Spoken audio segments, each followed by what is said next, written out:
If you have ever bought a home before, you know that at some point you had to make a decision on that home because it's not always going to be 100% perfect. It might be at 90%. You might have not liked that it had an extra room, or you might have needed that extra room, but at the time the budget didn't allow that. You couldn't qualify for that much in those days. And now it might be different. On your second home, you might be able to get that home that you really wanted. But at some point when you're buying that home, you had to make the decision if it didn't have that driveway that you wanted, if it didn't have the pavers, any of the above. At some point you had to make a decision and move forward with it, because if you didn't, then the home was gonna go most likely to just the next buyer. Sometimes the market conditions aren't perfect when you're looking for a home. So sometimes there's just not enough homes on the market and there's too many buyers.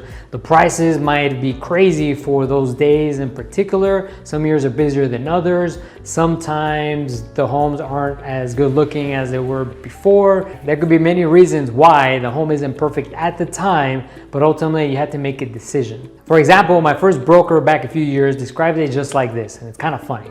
Just the same as a marriage, you could always wait decades, months, years, who knows, days for the perfect person to come along, because if the person that's right in front of you right now is not perfect 100%, you may think that you could wait on forever, and potentially you could, but ultimately at some point you had to make a decision about that person and you had to commit to that person.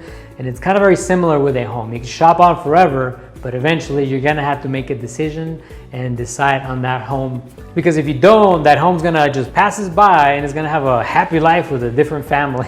And something important, if you're renting right now and you're comfortable in the home that you're in, and that potentially is the home that you could really be comfortable in, why not buy it? So that's just something to think about, because when it comes to shopping, you're eventually gonna come into that situation where you might have a home that's almost close to enough of what you wanted, but you're gonna have to make that decision. Because if you don't, it might just pass you by, and then you're gonna have to wait along for the next one to come.